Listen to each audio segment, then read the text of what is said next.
everybody. I wanted to come on here real quick and say a few words.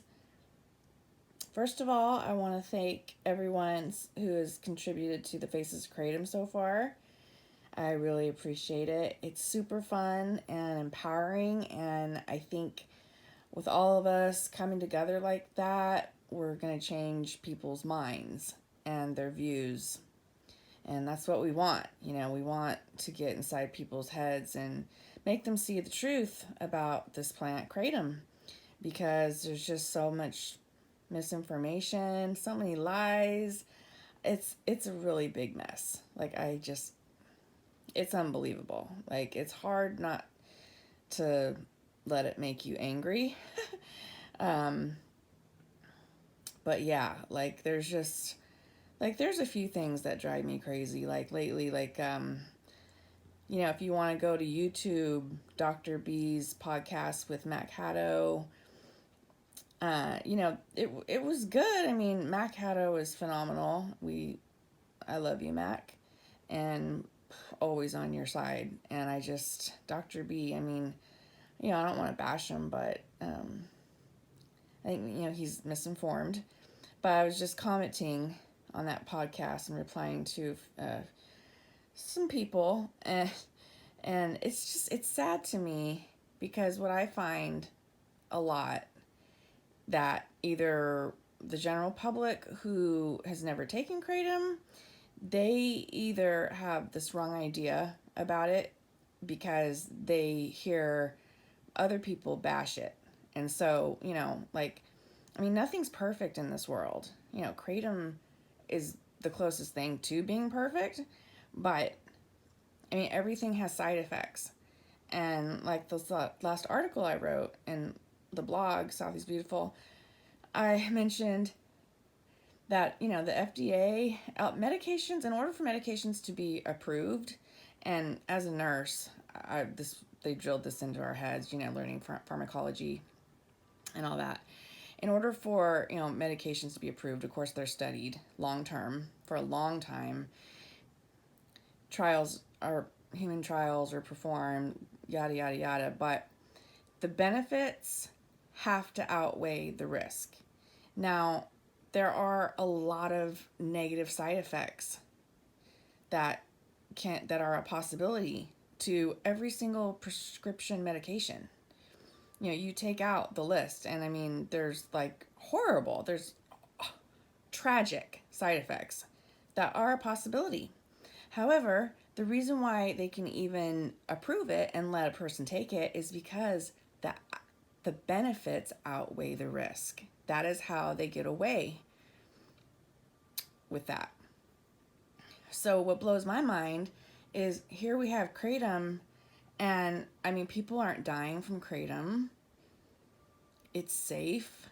It has low risk, low abuse potential, if any. And yet it's made out to be some harmful substance, and it's wrong. It's just not true.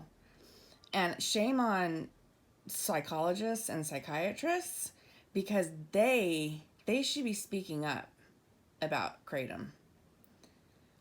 Soon they're not going to have an excuse to say, oh, well, I've never heard of kratom, because we fight so hard, and this kratom is becoming more known. It's just a matter of time before everyone is going to know the word kratom. And that's my mission. I want everyone to know what kratom is, whether they think it's good or they think it's bad. I want them to know that word, kratom. But what's sad is that, psychiatrists, psychologists, I'm a psych nurse. I know addiction and behavior. They really know addiction and behavior. They have a PhD in it. So that should be a completely separate, addiction. If someone has a severe addiction issues, and they're exhibiting out of control behavior, and they are literally self-destructive, because that is what addiction is. Addiction takes over a person's mind, and a lot of it is psychological. I'm not talking about dependence. We are talking about addiction and the psychology of addiction. That is separate. That has nothing to do with any substance or any food or anything that you ingest into your body. That has only to do with the person as an individual and their mindset and what is going on with them psychologically. It has nothing to do with Kratom. It just gets me mad. But so my point is I mean, if we said that something was bad across the board, like alcohol, like, I mean, so many people abuse alcohol and so many people die from DUIs. I mean, it's just crazy. I mean, people abuse and hurt themselves with the consumption of alcohol, yet nobody cares. However, I mean, I believe that everyone should have their choice and freedom to choose, what they want to put in their bodies. It's their body. However, I mean, here we have alcohol and nobody's trying to ban alcohol or do away with it. And thousands of people die from alcohol every year. And then we have Kratom, and there's like no deaths from Kratom alone, but yet it's bashed, and condemned like it's some horrible substance. Now, if Kratom has very few negative side effects for the majority of people. So with Kratom, the benefits far outweigh the risk with Kratom. And so that right there should, keep Kratom legal. Therefore, Kratom deserves to be legal, and we as Americans, free Americans, we should have the right to choose and to have free access to this plant. But I just think it's absurd for a doctor, any doctor or anyone, to point out that, oh, well, this person, he had a really hard time with Kratom and he's having negative side effects and he can't stop taking it and he's da-da-da-da-da. Well, I think it's unrealistic to say that Kratom is harmful or it's just bad across the board because, a small group of people experienced a negative side effect from it. That doesn't make any sense. And if we use that rationale, then we wouldn't be able to ingest anything on the planet because that's ridiculous. I mean, there's negatives all over the place. I mean, what about food allergies? I mean, it's just crazy. Like, I mean, someone with a peanut allergy, you're not going to go and eat a handful of peanuts. If you do, well, you have psychological problems and you need help. And again, my point is, if someone is abusing Kratom and if they're exhibiting out of control behavior and they're trying to achieve a high that you can't achieve, so they keep taking more and more, well, that's not the plant's fault. There's something wrong with that person's behavior and you need to address it. And you need therapy or, you need help with your issues. But again, I mean, just because maybe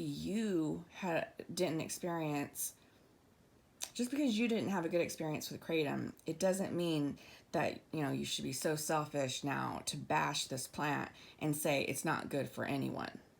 And then just to dismiss, all of these people, there's thousands of people who share their testimonies and, they say just nothing but good things about this plant, including myself. Like, I've been taking it for 3 years now, and the God's honest truth is I have not had to increase my dose at all. I still take the same exact dose as I did when I first started, and that is the truth. Switching strains helps to keep it effective, and switching vendors, it's easy. It's not that hard. I mean, if you don't take Kratom, then do your research, listen to my videos, read my blog. We have tons of advocates who are trying to spread the truth about Kratom.